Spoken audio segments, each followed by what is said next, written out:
सदगुरु कहते हैं, बहुतक साहस करु जिय अपना,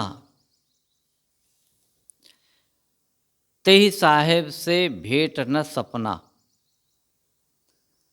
खरा खोट जिन नहीं परखाया, चाहत लाभ तिन मूल गंवाया। समुझ न परली पातरी मोटी, ओछी गांठी सबय भव खोटी। कहीं कबीर के ही देहो खोरी, जब चली हो झिझी आशा तोरी। सदगुरु कबीर साहब जी इस पद में हमें बता रहे हैं कि लोग अपने लक्ष्य को बाहर खोज रहे हैं।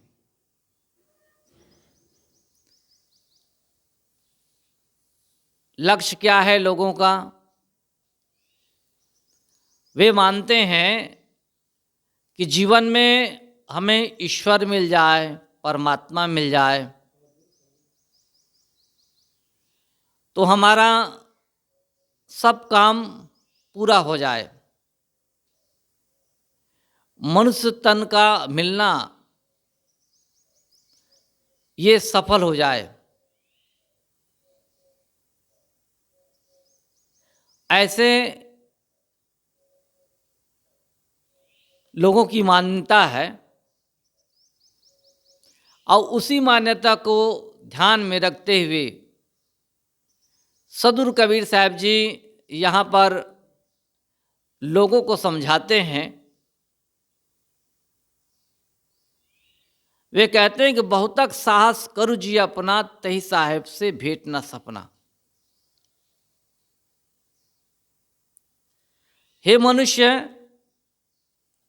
तुम अपना जितना ही साहस करो, परंतु इस कल्पित ईश्वर से तुम्हारी भेंट स्वप्न में भी होने वाली नहीं है। जिन्होंने पारखी संतों से मिलकर सत्य और असत्य की परख नहीं की और न किसी से कराई,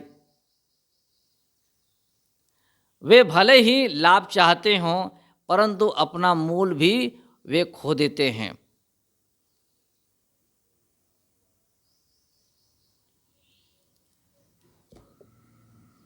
बहुत ही ये सोचनी बात है कि आदमी अपने लक्ष्य को बाहर खोजने के लिए अपना समय, शक्ति या कहें अपना संपूर्ण जीवन वो खो देता है। अब पता नहीं उसे बाहर ईश्वर मिलता है कि नहीं मिलता है। इस बात को कैसे जाने कि उसे ईश्वर मिला है कि नहीं मिला है? ऐसा कोई उपाय नहीं है जानने का।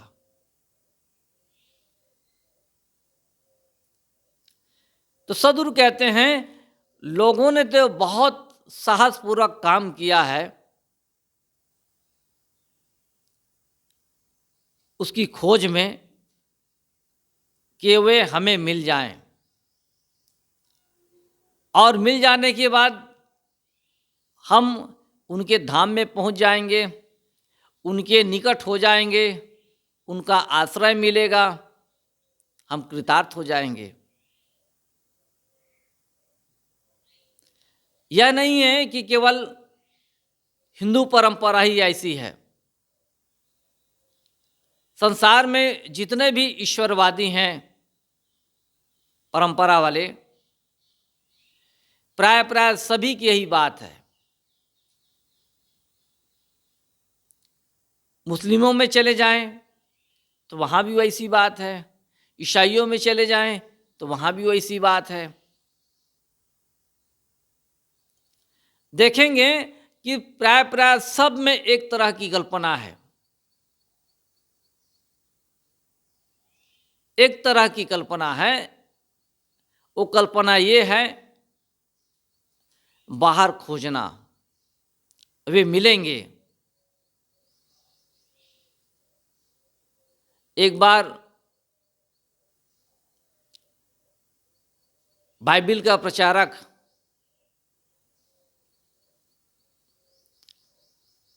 एक जगह मिला, तो हमारे साथियों से, संतों से बात कर रहे थे। उसके बाद साथियों ने कहा कि मेरे लिए कि भाई उनसे कहा कि इनसे मिलिए। तो चर्चा होने लगी, तो उन्होंने कहा कि आप जानते हैं इस दुनिया को किसने बनाई है? तो मैंने कहा कि मैं तो नहीं जानता हूं। बोले कि आपको पता नहीं? मैंने कहा कि पता नहीं। मैंने कहा आपको पता है? कहा कि पता है। मैंने कहा कि क्या प्रमाण है कि किसी ईश्वर ने दुनिया बनाई है? तो बैग का चैन सरकाते हुए कहा कि मैं बताऊं? मैंने कहा बताओ। निकाले तो उसमें पवित्र बाइबिल निकाले बैग से। मैंने कहा कि रहने दीजिए, रहने दीजिए। अब फिर वो बैग में रख दिए। एक बात और है, जो विवेक की बातें हैं बहुत कम लोग इस पर गौर करते हैं। कल्पना की बातें हैं, उड़ी उड़ाई बातें हैं, इन बातों पर लोग ज़्यादा ध्यान देते हैं। कल्पना कोई बुरी बात नहीं है, कल्पना के आधार पर ही हम चलते हैं। देखिए, कल्पना कर करके आदमी ने अपने जीवन में अपने लिए कैसी कैसी चीज़ें बना ली। एक समय हमारे पास ये चीज़ें कहाँ थी? नहीं थी। कल्पना के आधार पर ही लोगों ने सारी चीज़ें खड़ी की हैं। लेकिन एक कल्पना वो होती है जिसको साकार किया जा सकता है। अब एक कल्पना होती है जिसको साकार कभी कर ही नहीं सकते। तो ईश्वर की कल्पना इन लोगों ने ऐसे की है, उसको साकार कभी कर ही नहीं सकते।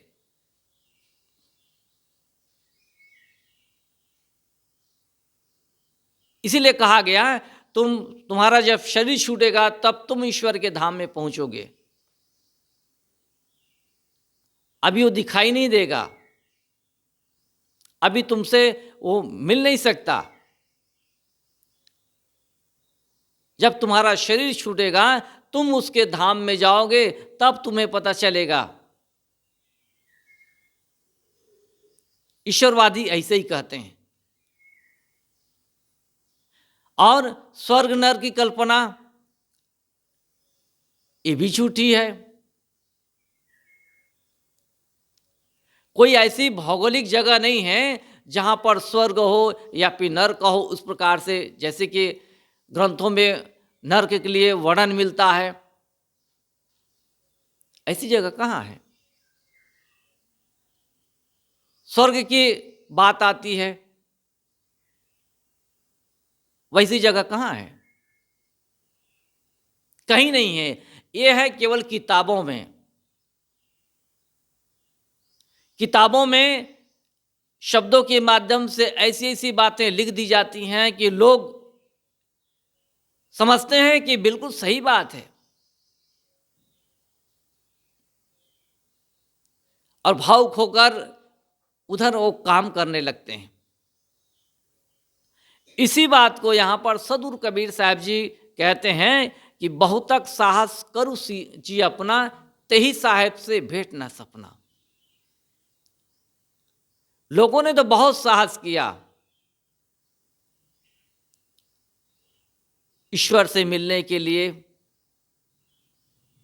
उनके सानिध्य प्राप्त करने के लिए, उनके धाम में जाने के लिए। लेकिन वहाँ नहीं पहुँच सके। क्यों? इसलिए कि वहाँ कोई ऐसी जगह है ही नहीं।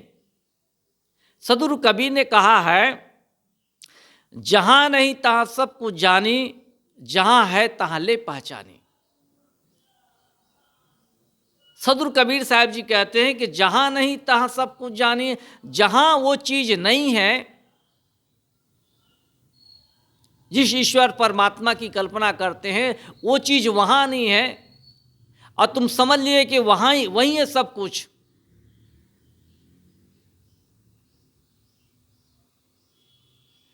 इसीलिए कहते हैं दो बातें होती हैं, एक श्रद्धा की बातें होती हैं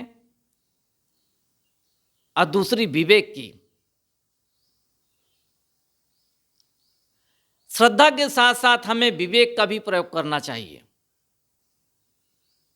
ठीक है, हमारे महापुरुषों ने ऐसा कहा है, कोई है ईश्वर जो आदमी को सुख दुख देता है, उनके कर्म फल भोग वो प्रदान करते हैं।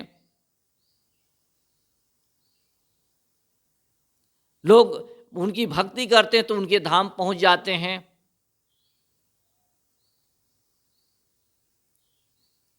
ये क्या है? कल्पना मात्र है।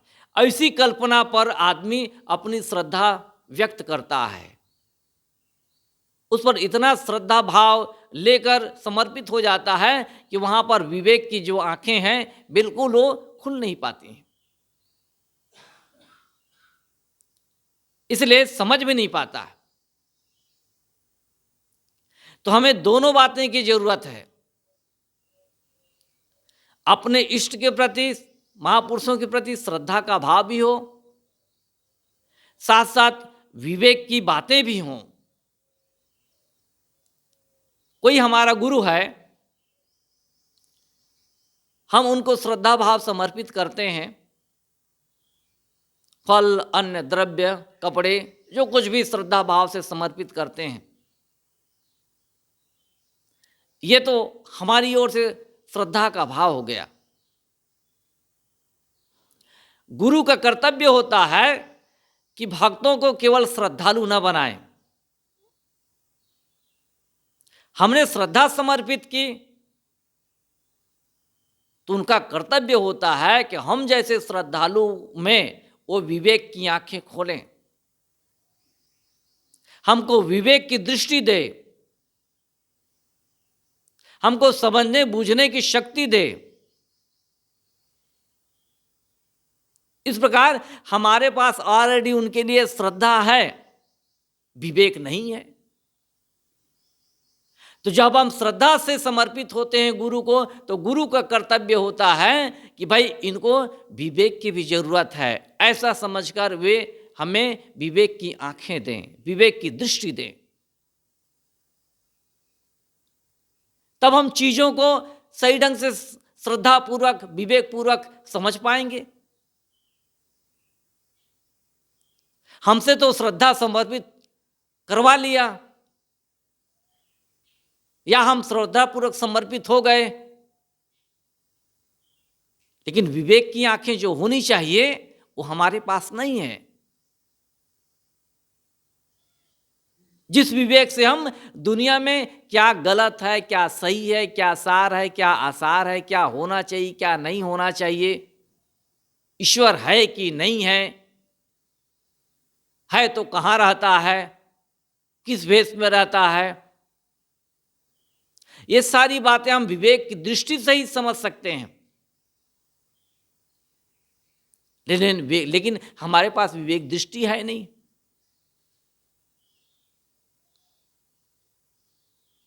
तो यहां पर सद्गुरु कबीर साहब जी कहते हैं विवेक दृष्टि देते हुए कि तुम चाहे जितने अपनी मेहनत करो, साहस करो, पुरुषार्थ करो,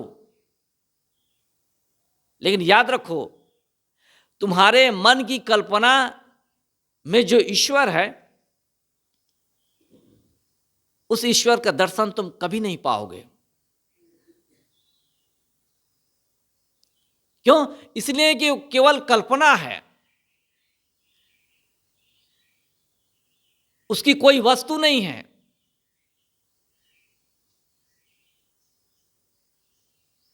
साहब कहते हैं तेही साहब से भेंट न सपना, तुम्हें सपने में भी उस ईश्वर परमात्मा से मुलाकात नहीं होगी।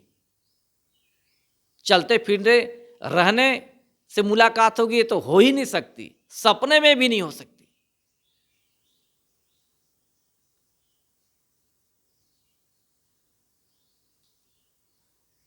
इसलिए इस बात को समझने के लिए सदगुरु कबीर साहब जी कहते हैं, खरा खोट जिन नहीं परखाया, चाहत लाभ तिन मूल गंवाया। संतों के पास जाकर, विवेकी जो विचारक हैं, समझदार हैं, उनके पास जाकर यदि हम इन जैसी बातों को हम नहीं रखते हैं तो हमें सही समझ नहीं मिलती है। और सही समझ नहीं मिलती है तो क्या सही है क्या गलत है, इस बात को हम सही ढंग से नहीं समझ सकते।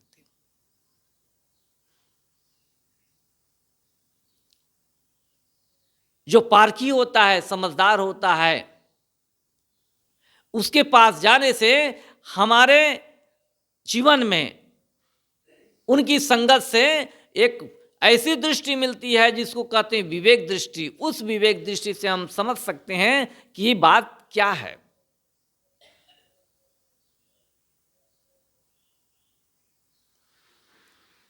और हमारी समस्या का समाधान हो जाता है। एक तो हमारे पास विवेक है नहीं, दूसरी बात है जिनको हम समर्पित हैं वे भी विवेक दृष्टि नहीं देते हैं, तो जानेंगे कैसे।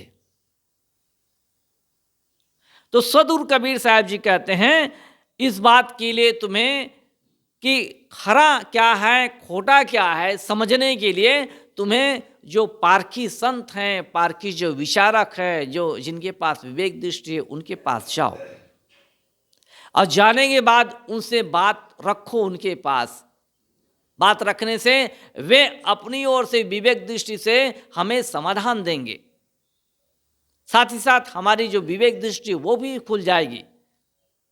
तो धीरे से हम समझने लगेंगे कि क्या सही है क्या गलत है। और यदि उनके पास नहीं जाते हैं, नहीं समझते हैं, अब केवल श्रद्धा भाव लेकर हम जीवन जीना चाहते हैं, तो सदगुरु कहते हैं चाहत लाभ तिन मूल गंवाया। ऐसे जो व्यक्ति हैं वो चाहते तो लाभ हैं लेकिन मूल खो जाते हैं। लाभ क्या चाहते हैं? वे चाहते हैं कि हमें ईश्वर का दर्शन हो जाए, ये लाभ चाहते हैं। लेकिन सदगुरु कहते हैं चाहत लाभ तिन मूल गंवाया। उन्होंने बाहरी ईश्वर के दर्शन की चाहना तो रखी है, लेकिन इसी चाहना ने क्या है अपना जो मूल तत्व है उसको भी खोने में हमारी मदद करती है। हम अपनी जो आत्मा है, जो हमारा उद्देश्य है, जो हमारा लक्ष्य है, उसको भी हम भूल जाते हैं। हमारा मूल क्या है? हमारी अपनी आत्मा, जिसे हम परमात्मा भी कहते हैं। अब बाहरी ईश्वर परमात्मा की खोज में हम अपनी आत्मा को ही भूल जाते हैं। मतलब बताइए, हम अपनी आत्मा को भी भूल जाते हैं। इस प्रकार से हम जो श्रद्धा की बातें हैं उनमें समर्पित कर देते हैं अपने को। और संसार में हो क्या रहा है? यही हो रहा है।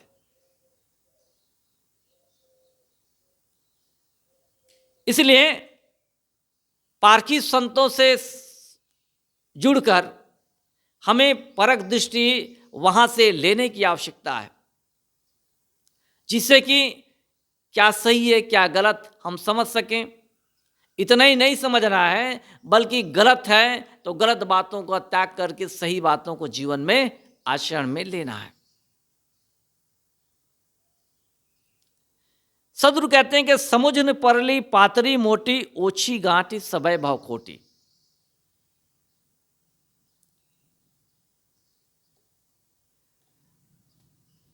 संसार के लोगों को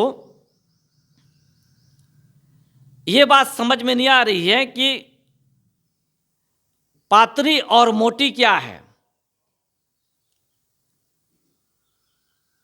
इसको हम कहते हैं मोटी माया, झीनी माया। मोटी माया जो मोटे रूप में हम देखते हैं, जमीन जायदाद, पद प्रतिष्ठा, मान मर्यादा,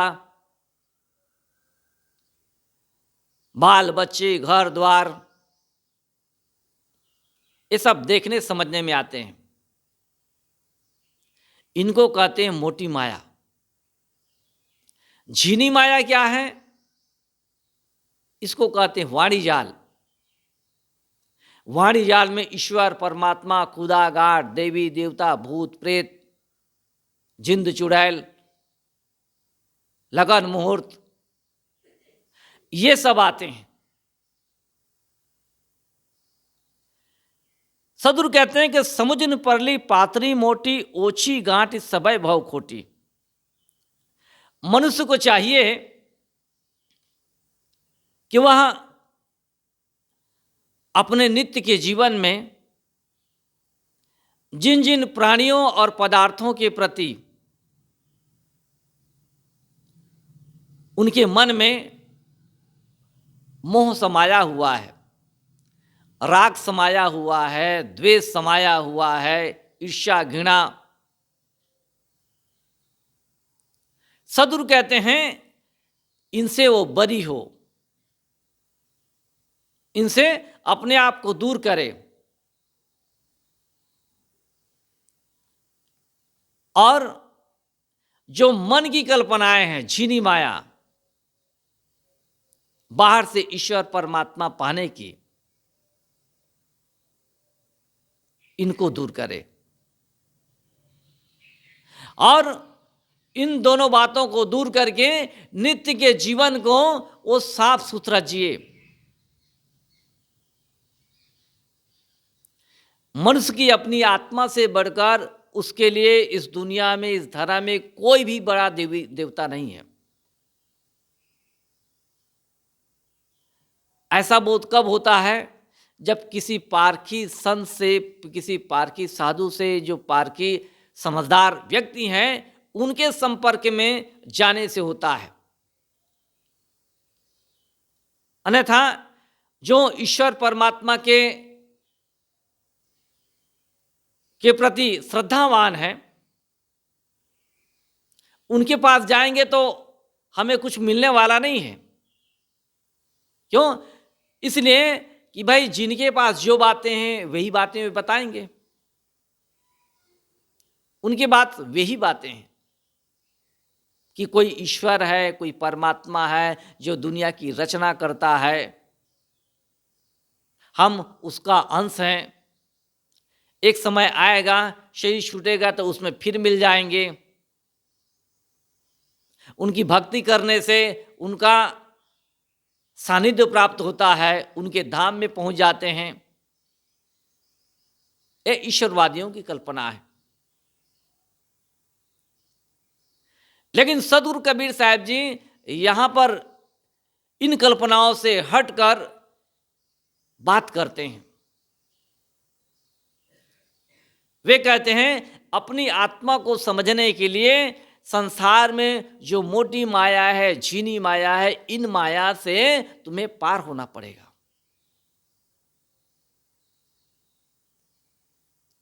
जब इन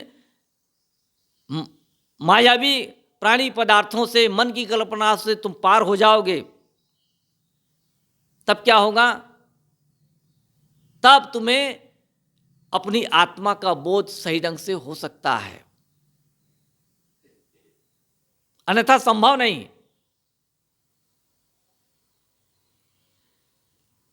कई बार ऐसे लोग मिलते हैं जो कहते हैं भाई ईश्वर के दर्शन हमने किया है।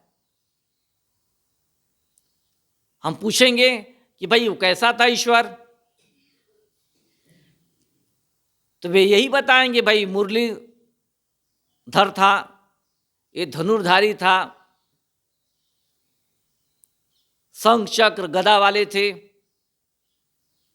जो जो अभी वर्तमान में हम मान रहे हैं उन्हीं की बात करते हैं।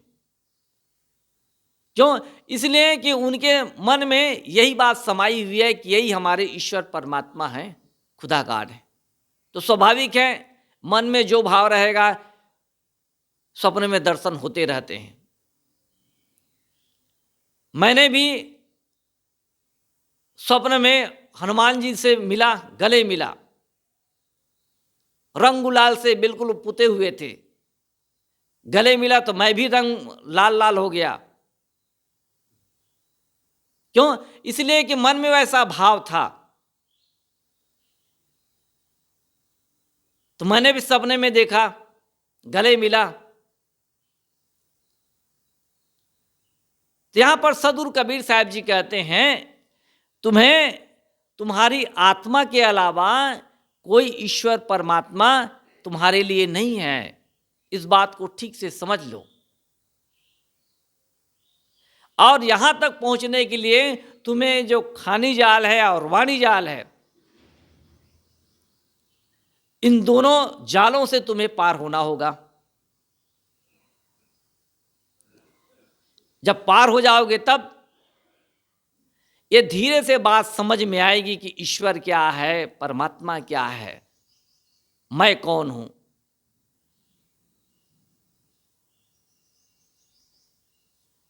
हम देखते हैं कि मनुष्य को इतना तुच्छ बना दिया गया है, इतना तुच्छ बना दिया गया है कि ये तो कोई चीज है ही नहीं। मनुष्य का आत्मिक पतन इसी को कहते हैं। जो मनुष्य दुनिया का सिरमौर प्राणी है, ज्ञान विज्ञान का खजाना है, ईश्वर परमात्मा को जन्म देने वाला है, वो आदमी तुच्छ कहला रहा है आज। देखिए ये कैसी विडंबना है।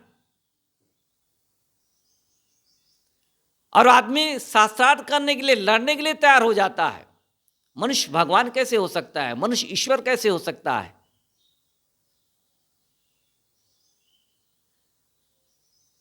कहा गया है हम ना होते तो खुदा ना होता। लाइन बहुत छोटी है लेकिन ये सार बात है। ईश्वर परमात्मा खुदा गाड की कल्पना करने वाला मनुष्य के अलावा कौन है। यदि इस धाम में, इस धराधाम में मनुष्य यहां से गायब हो जाता है तो ईश्वर का नाम लेने वाला भी कोई नहीं रहेगा। मनुष्य जीवित है तब ईश्वर जीवित है। मनुष्य मर जाएगा तो उसका ईश्वर भी मर जाएगा। क्यों? इसलिए कि कल्पना के आधार पर जो हमारा ईश्वर खड़ा है उसका अस्तित्व कहां रहेगा। मनुष्य है, उसको जीवित करके रखा है। उसके लिए मंदिर, मस्जिद, गुरुद्वारे सब कुछ तैयार करके रखा है।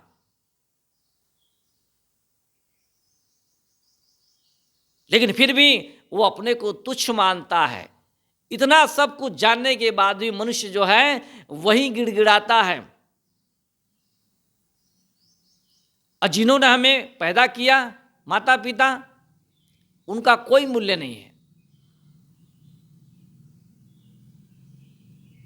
बच्चे जब गुस्से में होते हैं तब कहते हैं कि आपने हमारे लिए क्या किया। देखिए जिस ईश्वर ने हमको शरीर दिया, सब कुछ दिया, उसके लिए हम कहते हैं कि आपने हमारे लिए क्या किया। और जो ईश्वर हमारे लिए कुछ भी नहीं किया है, केवल कल्पना का विषय है, उसके लिए हमारा भाव कितना समर्पित होता है। तो ये खरा और खोट जो बात है, हम जब विवेकवान संतों के पास जाते हैं तब बात समझ में आती है कि हकीकत क्या है। हकीकत यह है कि हमारी अपनी आत्मा ही हमारा परमात्मा है। इस प्रकार जितने भी मनुष्य हैं उनकी अपने आत्मा उनका परमात्मा है। इसी प्रकार जितनी भी प्राणी हैं, जितने भी प्राणी है देहधारी, उनकी अपनी आत्मा उनका परमात्मा है। जब ऐसा भाव दृढ़तापूर्वक हमारे अंदर जम जाता है तो मन की कल्पना रूपी जो ईश्वर है वो बिल्कुल खारिज हो जाते हैं।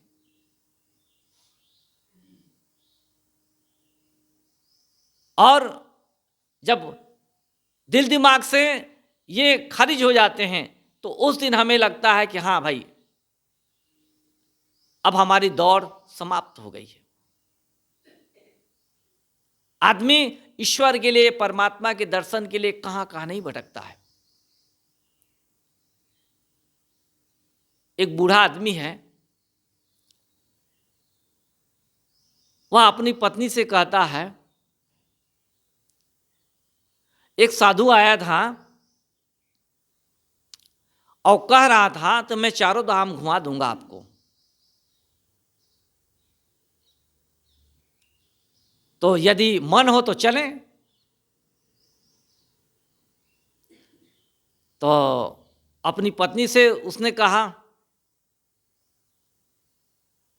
कि वो जो साधु आए थे वो कह रहे थे कि मैं आपको चारों धाम घुमा दूंगा। तो उसकी पत्नी विचारवान थी। उन्होंने कहा क्या देखोगे, जहां भी जाओगे देखोगे कि सुंदर मंदिर है, कि सुंदर मूर्ति है, कि सुंदर ये रंग भवन है, यही सब तो देखोगे ना। उसमें क्या लगा है? उसमें क्या लगा है? सीमेंट है, सरिया है, बालू है, गिट्टी है, रंग रोगन है, यही सब तो है क्या उसमें? उसने कहा कि हमारे पास पैसे नहीं हैं कि हम आपको तीर्थ यात्रा के लिए हम पैसे दें। यदि वो ले जाता है साधु तो ले जाए अपने खर्चे में, अन्यथा पैसा हम नहीं दे पाएंगे। अपने पति से उसने कहा पैसे नहीं है हमारे लिए, आपके लिए कि हम आप फालतू घूमने जाओ। जाना है तो उनके साथ चले जाइए और उनसे कहिए कि भाई पैसे घर से तो नहीं मिलने वाले हैं, आप ले चलें तो ले चलें। देखिए, विचारवान के लिए कहां है? अपनी आत्मा ही परमात्मा है। उसका पति अभी भी गुमराह है, उसको चारों धाम घूमने की आशा लगी है कि मैं घूमूंगा तो भगवान के दर्शन करूंगा। एक व्यक्ति है घर बैठे ईश्वर के दर्शन कर रहे हैं, उनको बोध है कि मेरी अपनी आत्मा ही मेरा ईश्वर है, सब झंझट खत्म। इसी बात को लोगों की रवैया को देखकर सदगुरु कबीर साहब ने ये पद कहा है कि बहुतक साहस करू जी अपना, तेही साहेब से भेंट न सपना। ए मनुष्य, ए लोगों, चाहे तुम अपना जितना साहस लगा दो, साहस करो, लेकिन याद रखो तुम्हारे ये जो मन की कल्पना में ईश्वर है ना, काल्पनिक ईश्वर, इसके दर्शन तुम्हें सपने में भी होने वाले नहीं। इसलिए यहां पर सदगुरु कबीर साहब जी विवेक दृष्टि देते हैं। वो दृष्टि यह है कि तुम ही ईश्वर परमात्मा की कल्पना करने वाले हो, अर्थात हर व्यक्ति की अपनी आत्मा ही एक ऐसा ईश्वर है जिस ईश्वर से ये कल्पना हुई है कि बाहर कोई ईश्वर है, कोई परमात्मा है, कोई खुदा है, गॉड है, जिसने पूरी दुनिया को बनाई है, जिसने पूरी कायनात को बनाई है। ये जीव की कल्पना है। पूरी दुनिया सब समय है और सब समय रहेगी। लोग कहते हैं कि भाई हमारे ईश्वर ने दुनिया बनाई है, परमात्मा ने दुनिया बनाई है, ग्रंथों में लिखा है। लेकिन उनके लिखने से क्या बात सही हो जाएगी? नहीं होगी। 2 धन 2 बराबर ये 4 होते हैं।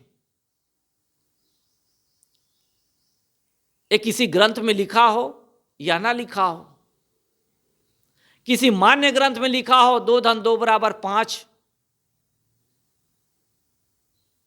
तो भी गलत माना जाएगा। लिखा हो और उस ग्रंथ को मानने वाले हों तो वो भी क्या है, 2 धन 2 बराबर 4 ही गिनेंगे, 5 नहीं। मान लिया 5 गिनते भी होंगे तो आपको हिसाब में 4 ही देंगे।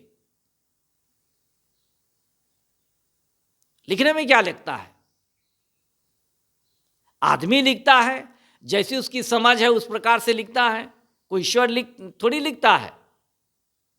बाहर से कोई ऐसा ईश्वर नहीं आता है जिसने कहा हो कि भाई मैं किताब भेज रहा हूं,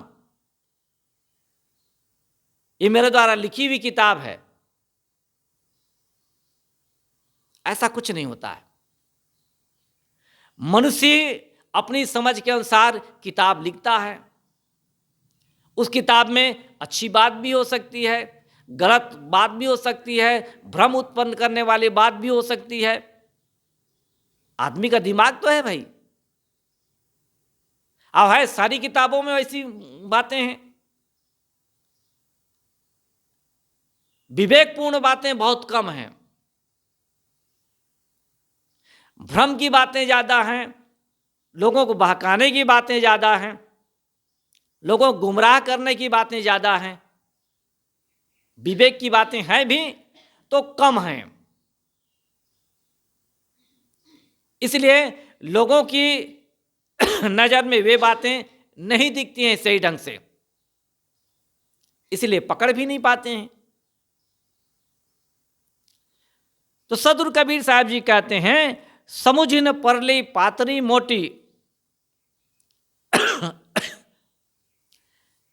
लोगों के दिल दिमाग में बात समझ में नहीं आ रही है कि पातरी और मोटी क्या है, अर्थात मोटी माया झीनी माया क्या है जिसमें हम फंसे हैं।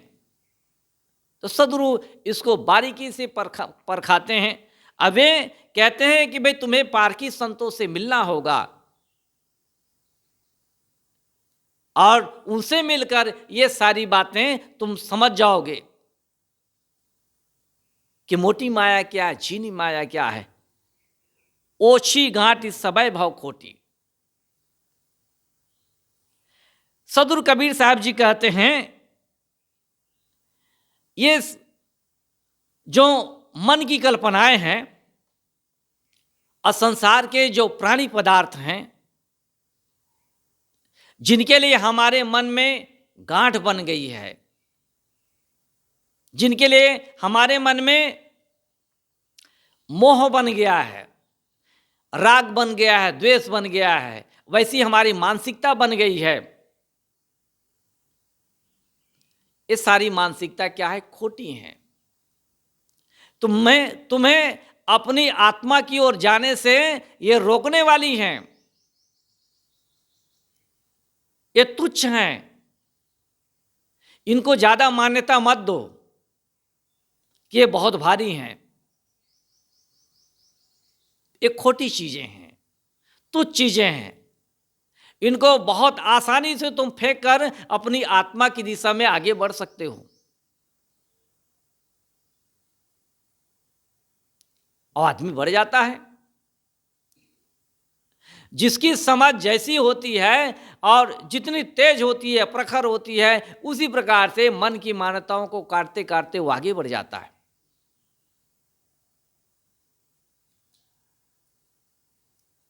और बहुतों को आगे ले जाता है। सदगुरु कबीर साहब का कोई ईश्वर परमात्मा नहीं था। उनकी अपनी आत्मा ही उनका ईश्वर परमात्मा है। न कोई अवतार था उनका, न कोई पैगंबर था, न कोई ईश्वर पुत्र था। वे अकेले चलते हैं विवेक के आधार पर। अब वो बात इतना नहीं है कि कबीर साहब ही न जाने कितने लोगों को सदगुरु कबीर ने प्रभावित किया, कितने लोगों ने, न जाने कितने लोगों ने सदगुरु कबीर साहब की वाणी से, विचार से अपने आप को प्रभावित किया, साथ चले भी, और वही ज्ञान हम तक ये पहुंच रहा है, वही ज्ञान हम तक पहुंच रहा है। देखिए, हम तक ज्ञान आने में न जाने कितने लोगों का हाथ है, इसमें बहुत लोगों का हाथ है। और सदगुरु कबीर साहब जी का ये पारक ज्ञान न जाने कब तक फैलते रहेगा, कहा नहीं जा सकता। क्योंकि जंगल में आग लग जाती है तो बुझती नहीं है, वो फैलती जाती है, और जंगल की आग को कोई बुझा नहीं सकता, वो फैलती रहती है। इसी प्रकार से ज्ञान की जो आग लगी है, जो सदगुरु कबीर साहब जी फैला रहे हैं, या फिर सदगुरु कबीर साहब की सरणी में, विवेक धारा में जो भी संत काम कर रहे हैं, आग को जीवित रखे हैं और फैला रहे हैं, और लोगों के दिल दिमाग में भी आग लगा रहे हैं,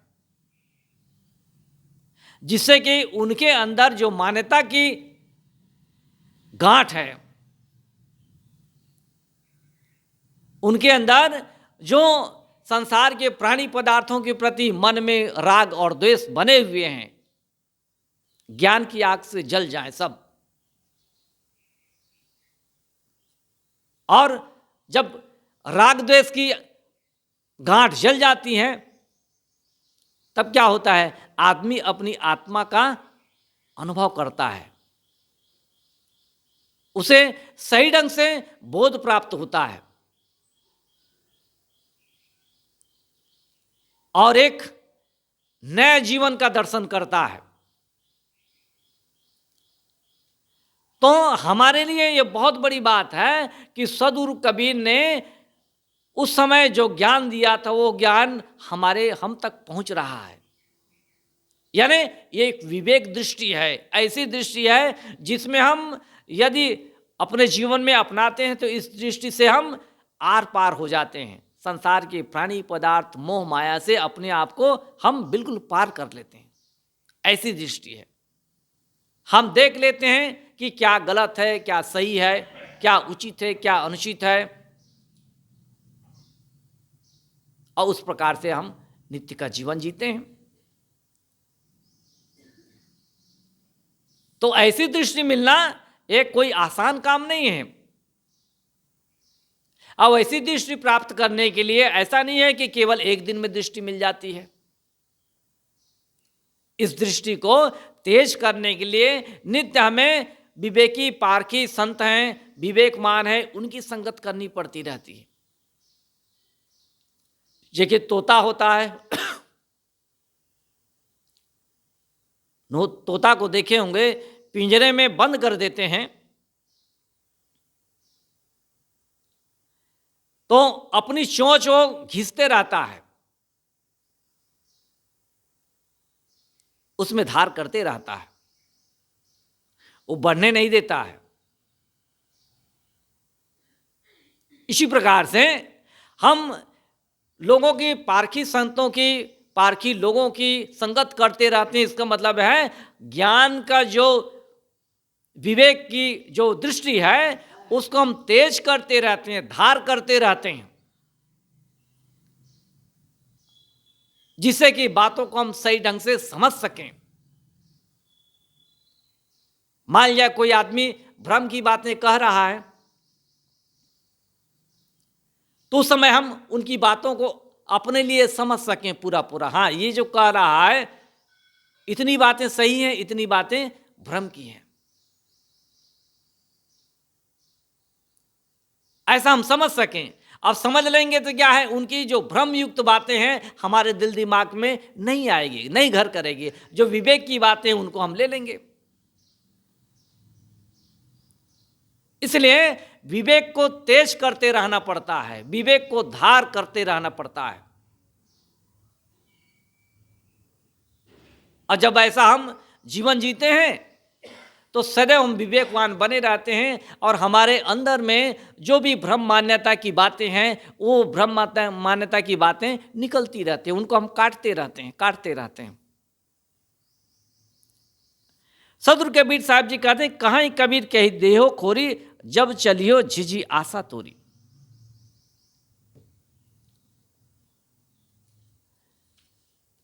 सदगुरु कहते हैं कि जब अंतिम अवस्था आएगी तुम्हारी, जाने की बारी,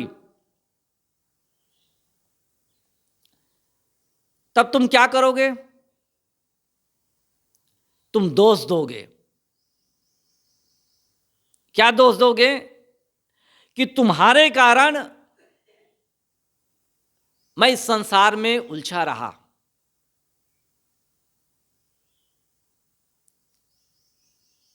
और अपने को मैं क्लियर नहीं कर पाया। सदगुरु कहते हैं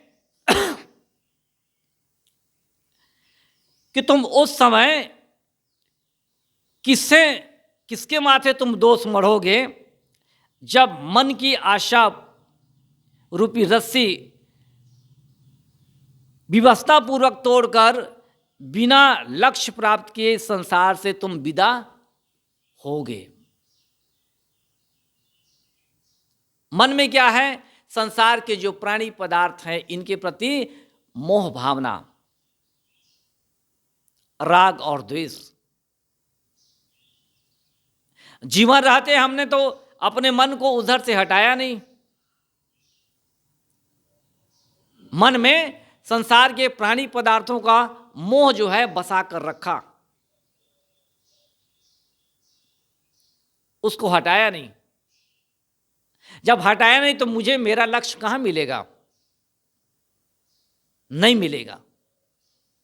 और उस समय नहीं मिलेगा तो ये संसार के जो प्राणी पदार्थ हैं जिनके प्रति मेरे मन में मोह भाव है, शरीर छूटेगा तो एक दिन क्या है, मोह भावना मेरे मन में संसार के जो प्राणी पदार्थ हैं उनके लिए ये लगी हुई है। इधर प्राणी पदार्थ छूट रहे हैं, उधर मेरा शरीर छूट रहा है, तो उनके लिए मैं रोऊंगा।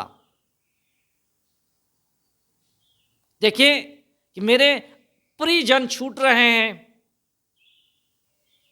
मेरी जमीन छूट रही है, मेरी जायदाद छूट रही है, मेरे रिश्ते नाते छूट रहे हैं, मेरी प्रतिष्ठा है वो छूट रही है।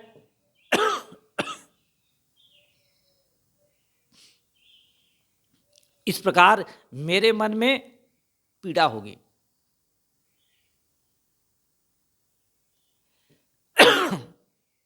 क्यों? इसलिए कि अपने लक्ष्य को मैंने प्राप्त नहीं किया। किसके भरोसे?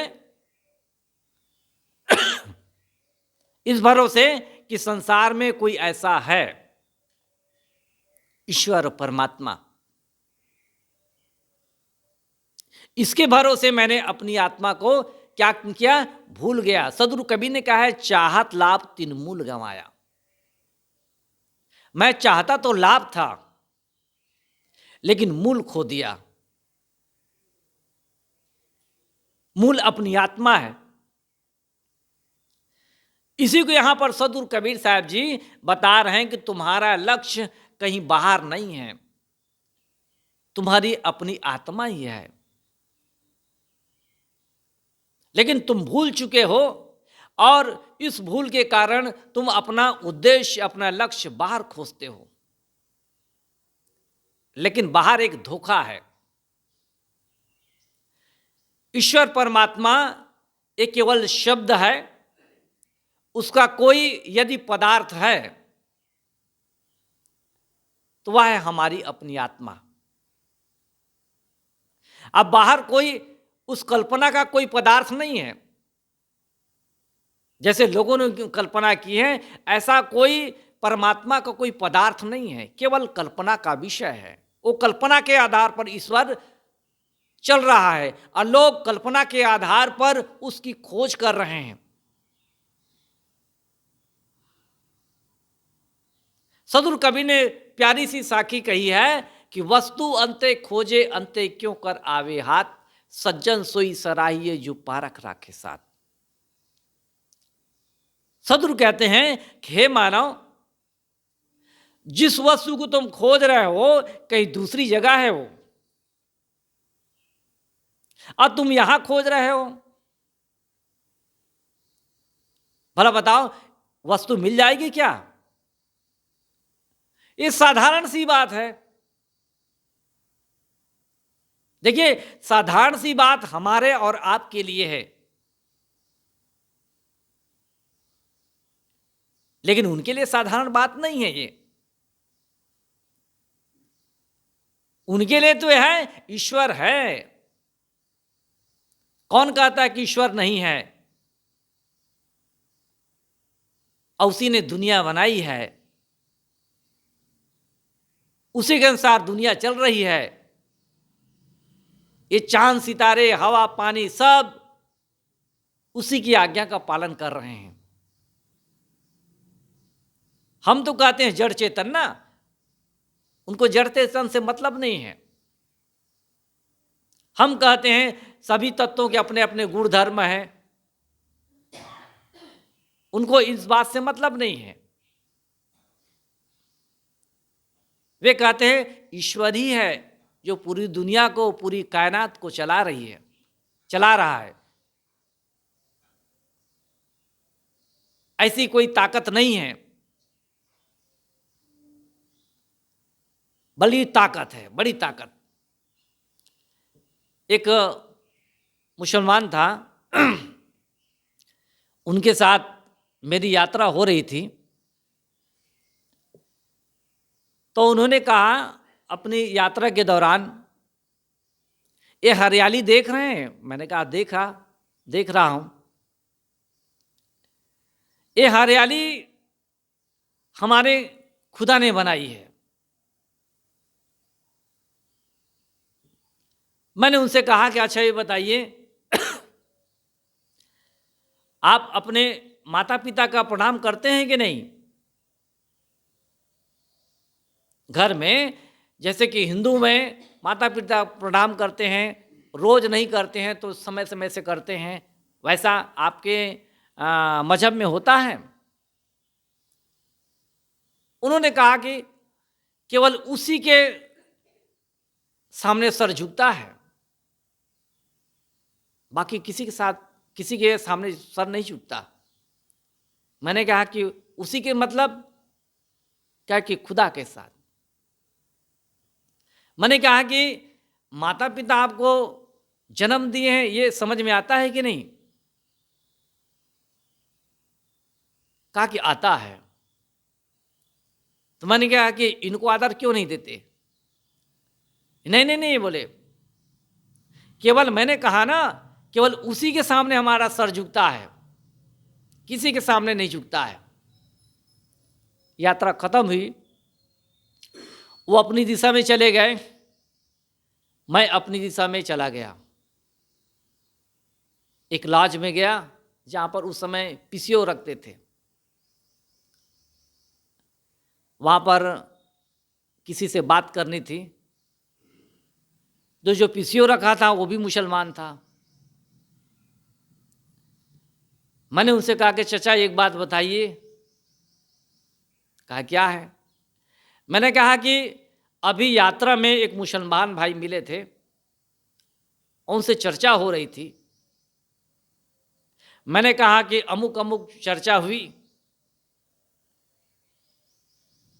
तो मैंने कहा कि अपने माता पिता का आदर करते हैं, प्रणाम करते हैं, ऐसा मैंने कहा। तो उसने कहा कि केवल खुदा के सामने हमारा सर झुकता है, किसी के सामने नहीं झुकता है। तो इसमें आपकी क्या राय है? मैंने कहा। तो उस मुसलमान ने कहा, अरे क्या जिसने कभी गुरु नहीं किया है वो क्या जानेगा कि माता पिता क्या है? जिसके जीवन में कोई गुरु नहीं है वो क्या जानेगा कि माता पिता क्या चीज है? देखिए, वे भी कहते हैं कि आत्मा ही परमात्मा है। सूफियाना थे, सूफी मत वाले थे। कहने का मतलब यह है, हमारे लिए हमारी आत्मा से बढ़कर कोई ईश्वर नहीं है। ये तो धन्य है सदगुरु कबीर साहब जी का, उपनिषद के ऋषियों का, जिन्होंने यह संदेश हम तक पहुंचाने का काम किया। अन्यथा हम भी उन्हीं मान्यताओं में अभी घिसते रहते, जहां पर विवेक की कोई बातें नहीं है, केवल श्रद्धा की बात है। इसलिए हमें चाहिए कि हम विवेक दृष्टि अपना करके अपने जीवन में अपनी आत्मा को ज़्यादा हम सम्मान दें, और समझते भी हैं कि हमारी अपनी आत्मा से बढ़कर हमारे लिए कोई ईश्वर नहीं है, कोई परमात्मा नहीं है। इस बात को जो जितना साध सके अच्छी बात है, जितना मान सके अच्छी बात है, अपने को जितना वो भ्रम से निवारण कर सके अच्छी बात है। इस प्रकार मैंने कुछ बातें सदगुरु कबीर साहब जी के इस पद के आधार पर की। वंदन है